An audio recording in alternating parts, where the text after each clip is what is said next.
Welcome to Strung Out, the podcast that looks at life through the lens of an artist. Your host is the artist, writer, and musician, Martin Laurence McCormack. Now here's Marty. Hey, great to have you with us, and welcome to Strung Out, the World Roundup from the backyard. And I'm going solo this week, but there's a lot to talk about. And first of all, we just had some incredible storms this week in Chicago. I believe they reported about 25 different tornadoes that came through, several touching down, one in the city proper. This is something that's now starting to happen a little more with climate change, and it was exceptionally amazing to look at the radar and see how intense that line of thunderstorms and tornadoes were that were coming through. We ended up having to sleep in the basement on Monday night. Just an amazing, menacing sort of storm, but something that I'm afraid we're going to be getting to see more and more of. Torrential downpours. The city infrastructure is doing everything, the city itself is doing everything they can to cope with upgrading the infrastructure to reflect this new change in the environment.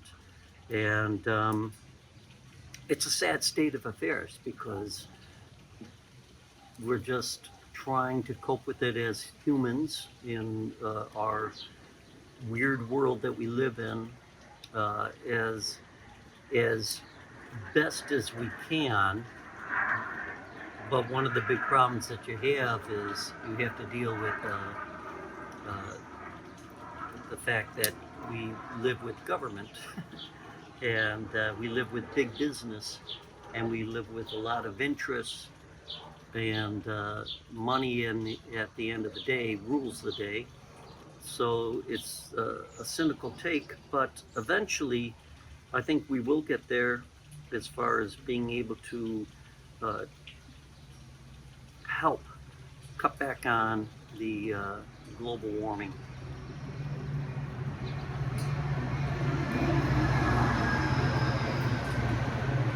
So, let Mr. Train go by. Let's talk about what's going on in the last 3 weeks or so, starting with the June 27th debate. That seems to be a tipping point, if you will, as far as the tumultuousness of the campaign. Up to that point, it was kind of Trump was having his rallies, Biden was having his rallies. People were squarely behind Biden. People were squarely behind Trump. And you have this one debate in which Biden comes out of it looking very weak, old. And the upshot of that is then you start getting this kind of rumbling from inside the Democratic Party as far as wanting to replace President Biden. Now, one of the things about Biden is historically he was kind of like a Jerry Ford in the sense that he had his foibles and has his foibles, and one of them is gaffes, mispronouncing people's names and things like that. And in the past, those were things that kind of kept him from getting the nomination for president against other nominees. And now that he's an older man, it's a little more pronounced. This has come back to bite him. And it's all in perception, right? What it comes down to is you do have an 81-year-old man that with that particular debate, even though he was giving facts and figures and everything made sense, it just was not vigorous enough for the people who watched it, myself included, to feel like, wow, he's really knocking the ball out of the park. On the other hand, you had Donald Trump, who didn't make any sense whatsoever. He was just kind of giving his very, very basic talking points that we have heard over and over and over again. Nothing really new coming from him, and nothing honest as well. A lot of it is just kind of stream of consciousness fact making, which is just an odd deal. Kind of delivered with a fire hose approach of just rhetoric in the hopes that it sounds like something significant. But once the slow process of dissecting the facts and figures takes place, you realize this guy is spewing a lot of nonsense. So that's what we had there. We had one guy that looked weak, but he was correctly giving the figures. We have another guy that looked less weak, who was not being honest and giving his figures. Or should we just say his figures weren't factual? I guess would be the best way of putting it. So that started this cycle of chaos, I guess you could call it, that has been going on for a little over 3 weeks. What is amazing about it is that right after that debate by Biden, all of a sudden you start getting calls for him to step aside and basically have somebody a little younger and a little more invigorating step into the circle against Donald Trump. And now, this is where it gets interesting for me. I have to ask myself, among my friends, among people that I talk to, I think people aren't that vested in the idea that of either candidate being these uber candidates, right? I think there's a little more, obviously there's a lot more cult of personality with Donald Trump than there is with Joe Biden. And that's kind of where I want to take this podcast today, is to really kind of get to the nitty gritty as far as what are we doing here. So with the Democrats, they're of the opinion, listening to their own pollsters, listening to donors, that, hey, wouldn't it be great if we got somebody else in there besides Joe? That way, we would have this, invigorated person, and it would be a clean slate. It would be our vision, our platform. And this has kind of taken root. I think, again, talking to my friends, talking to people that like to talk politics, there's a lot of head scratching here, because ultimately what you should be voting for is not the person, but the platform. What is it that the Republican Party wants to do? What is it that the Democratic Party wants to do for the next 4 years? And that has to take precedent over the person, because a person is fallible, human, mortal. That's where we're at. We saw it last Saturday, where this obviously unwell kid, wanted to assassinate Donald Trump. He had pictures of Biden as well in his phone.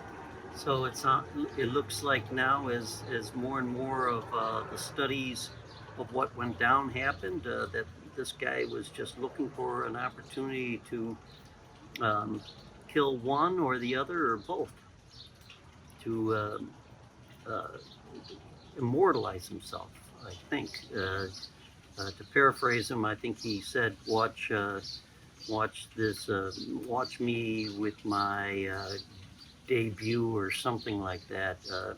Almost made it sound like it was a start of a TV show or something. But his little quip to his social media before he went out there and was able to get the shot off at Trump.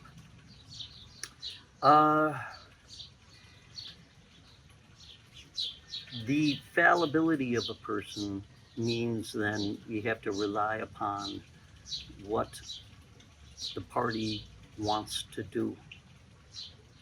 So that's kind of where things are at. We just finished the Republican National Convention. Trump got up and for about maybe 10 minutes, he sounded very humble, and then became this same kind of orator that he is, delivering a lot of information without truth and facts attached to it. And that's where it's at. In the Republican camp, I think they're certainly beholden by the man. And this is where I'm finding it interesting with the Democratic camp and their sudden panic about Biden. But let's take a little break, and when we come back, I'll pick up on that. You are watching and you're listening to Strung Out. Hey, want to show your support of Martin's artist endeavors? Buy Me a Coffee is an online site that makes supporting Marty easy. In just a few taps, you can make a payment of any amount, and no account is needed. You can also decide to become an ongoing supporter. Go to martinmccormack.com and click on the words Support Martin.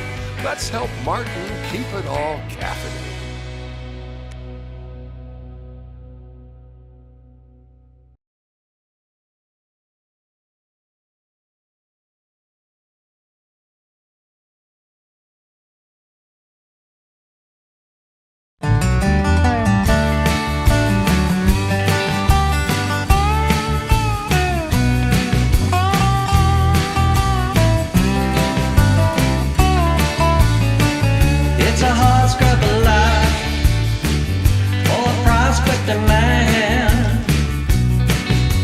Searching I know for a little mother load of joy,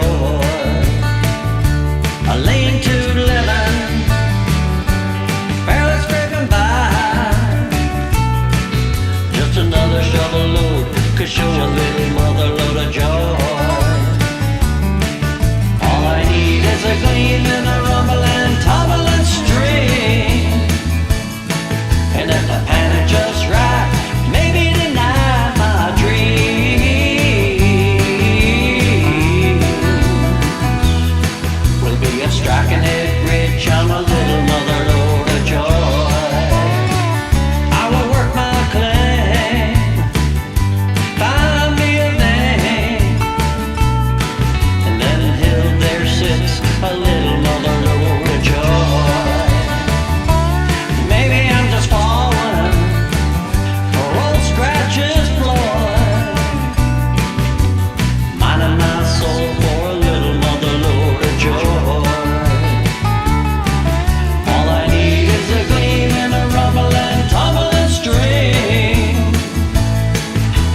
and it just right, made tonight my dream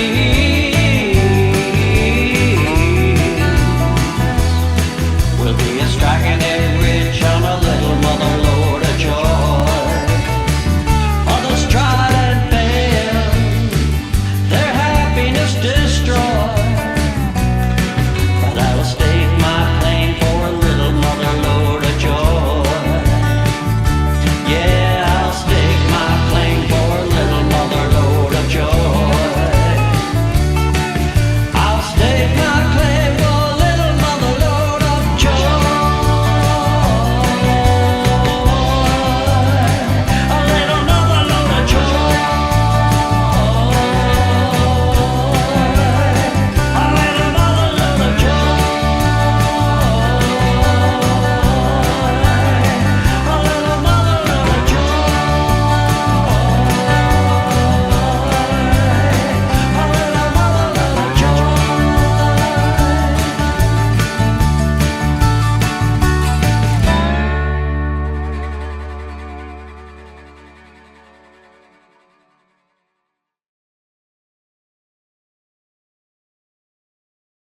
Okay, we're back with the World Roundup from the backyard. And as you can hear, O'Hare's flight plan is right over my head.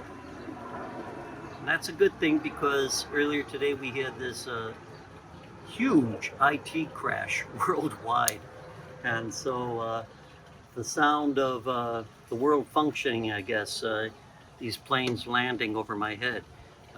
Just an amazing thing in and of itself that one little program can change the world. Just as one mentally unstable kid could very well change the whole trajectory of this political landscape.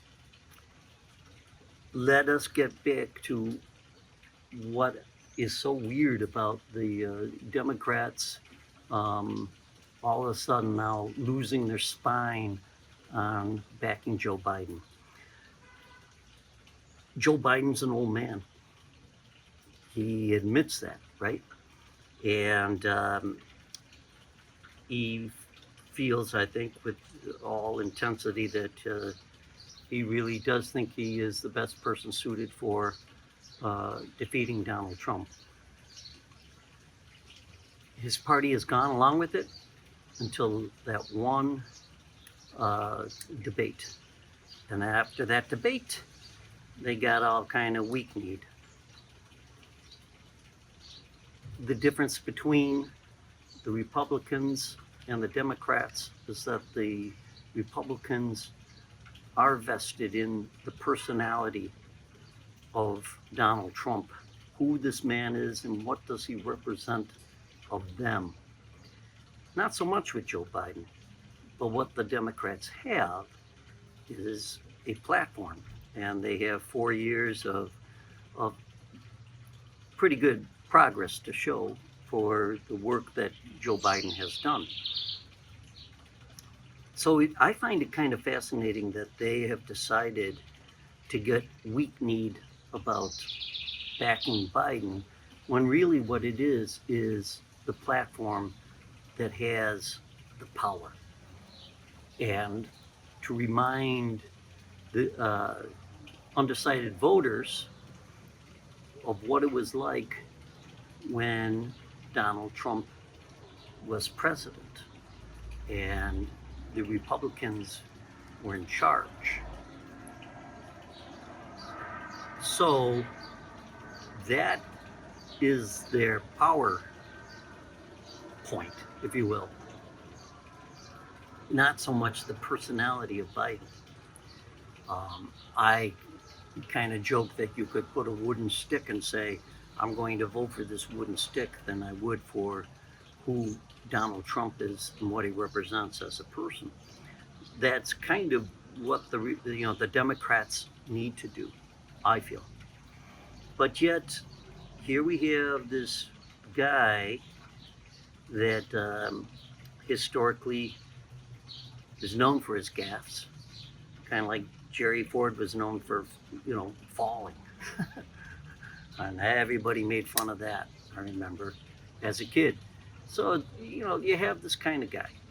He's got his fallibilities.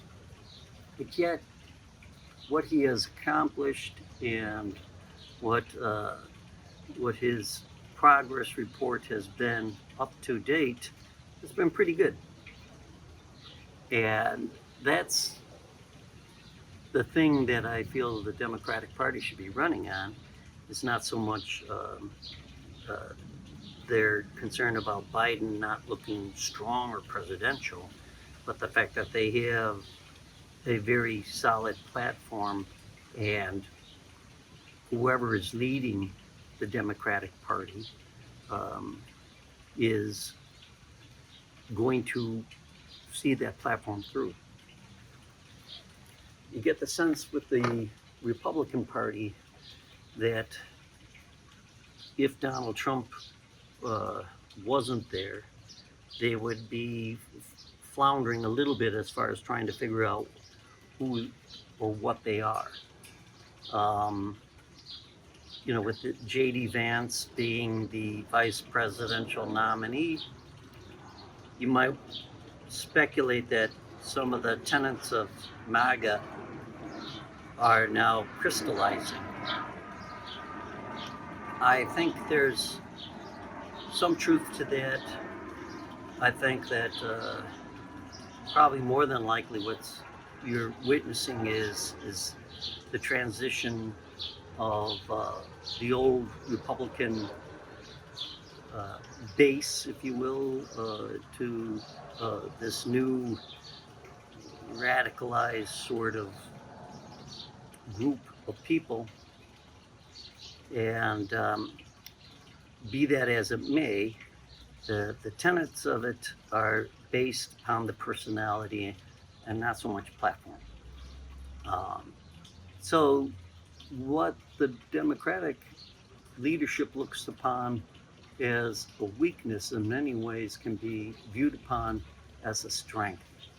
That we know our president's old, but we also know that he is a good person that has done good things. Simple as that. And we stand with him. Had they had just stood united with him, I think the debate storm would have been over with by now. But they have kind of brought this upon themselves. And it remains to be seen what's going to happen. So these are very trying times right now, because you have a person that, in the form of Donald Trump, that is basically telling you more of the same, and even more than what we did before. And then you have the stability that has come in the last 4 years under Joe Biden. Remains to be seen what happens. But let's take a little break here, and when we come back, we'll be wrapping things up with just a quick look at what's going on in the outside world. You are watching and listening to Strung Out. Hello, I'm Polly Chase, here with artwork by Martin McCormack. This is titled Dream. It's an 8x10 pen and ink drawing. Be lovely in an office or child's room, anywhere you need inspiration to let go and see where your dreams can take you. To inquire about pricing and to view other pieces of Marty's artwork, go to martinmccormack.com. Thank you.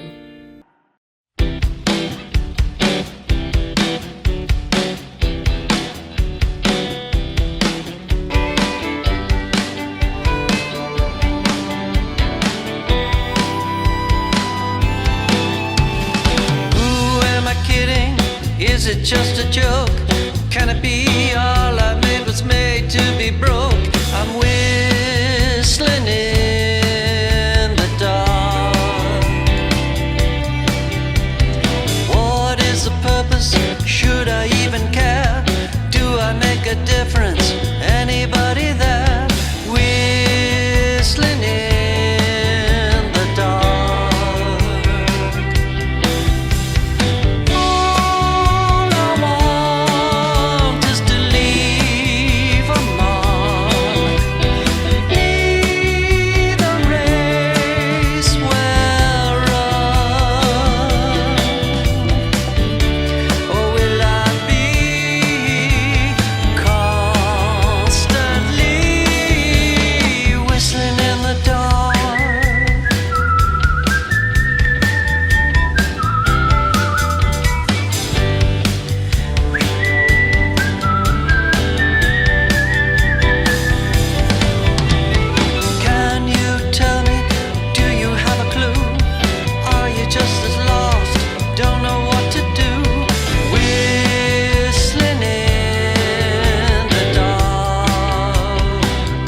just a joke?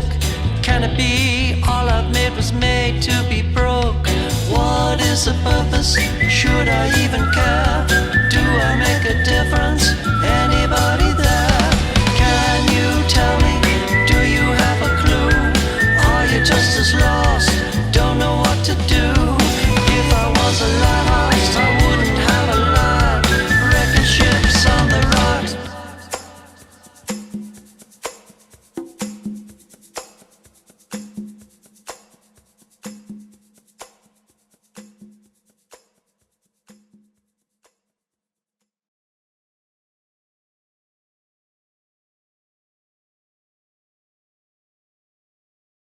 All right, we're in our final little section here, and the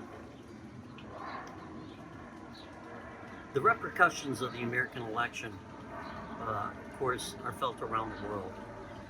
The enemies like Putin and Xi and Kim and the Ayatollah and all their little vassals watch with keen interest to see what we're going to do, how this is going to play out.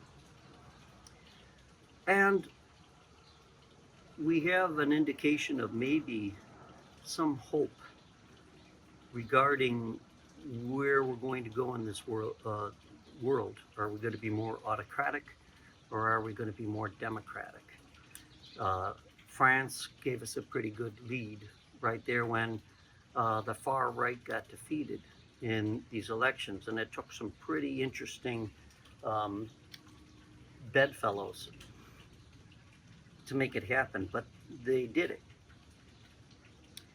And what that means is that the general populace wants stability.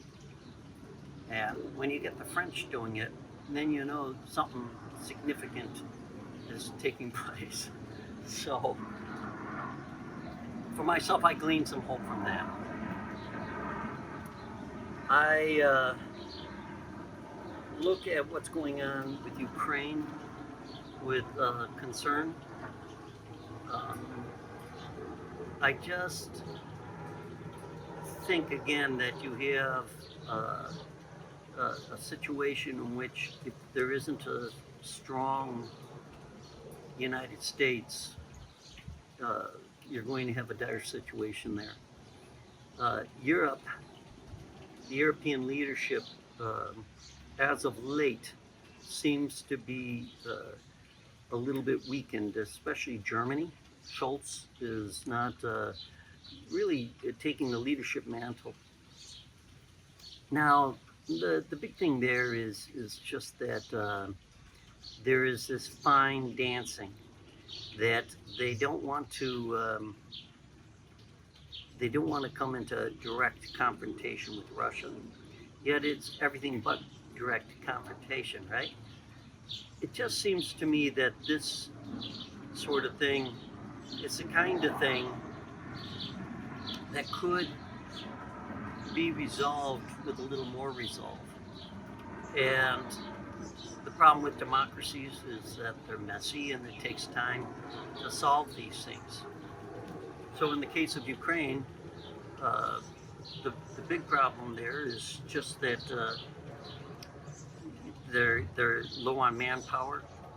The resources are there right now militarily. They could certainly use more. Thank God there's been some allowance for them to use their weapons in Russia. That's making a difference. It's just all this, again, weak-kneedness about what to do with Russia, that somehow the Russians will embrace some sort of thermonuclear attack. They it's suicidal. So I just don't think that somebody like Putin does not value his life. If anything, he has indicated that he wants to continue living by the way he bumps off his enemies. So I think the Western powers need to show a little more resolve with Ukraine. Shifting over to Israel and the situation in Gaza, What a mess. Just, it's kind of whack-a-mole right now in Gaza. They're going around trying to root out Hamas, and in doing so, they're trying to, whack-a-mole with the 500-pound sledge, and it's killing people. It's they now have Hezbollah. That looks like that's getting a little more heated. Just as of today, the Houthis were able to do a drone attack on Tel Aviv. This is a situation that clearly is not ending, and it's getting a little more frightening as we look at it. So that's something to be concerned about. Whether, I don't know what Israel is going to do in this case, because they're committed to Gaza, but to shift and fight Hezbollah would be a significant battle. The Houthis, even though they did this drone attack on Tel Aviv, are still, I think, more of a nuisance than anything else. But the Western powers like the United States and the UK, I think, need to just kind of give them a sharp lesson. Of course, the main agitator in this theater is Iran. And, the Iranians still, the clerical-led National Guard and all that stuff in Iran, they're clearly hell-bent on just causing as much disruption as possible with the state of Israel. And so that's where that is. Just, we're in a wait-and-see kind of situation with both Ukraine and with Israel. Two of the main hotspots, though there are plenty more hotspots, such as Sudan, that are just not being reported on as much, but equally as catastrophic, if not more. So, where are we at the end of this wrap-up? For it being high summer and nice weather, there seems to be a cloud over everything right now. And that's a cloud of uncertainty that's taking place because things are all connected. And as I pointed out, it can take just one individual to upend the world these days, just as it can take one bad code to bring the whole IT of the world to its knees. And that's where we're at. We live in a very odd world because of that. Where the hope is that we need to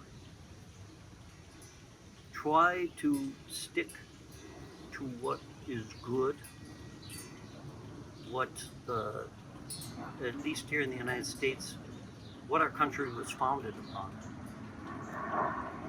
Read the Constitution, understand the necessity of the separation of church and state, and I encourage you to look at what Project 2025 is trying to promote,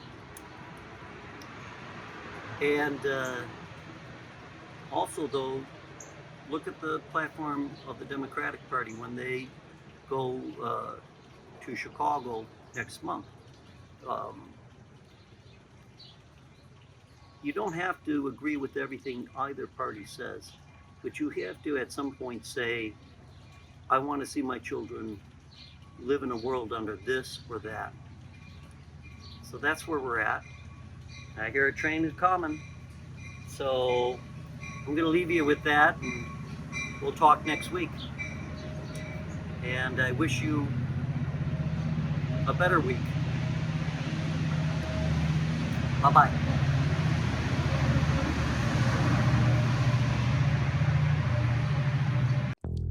Thank you for listening. For more information about this show or a transcript, visit martinmccormack.com. While there, sign up for our newsletter. See you next time on Strung Out.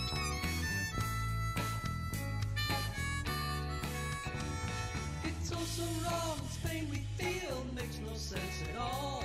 A swan song wasn't part of the deal, was no good call. Given no choice, given no step.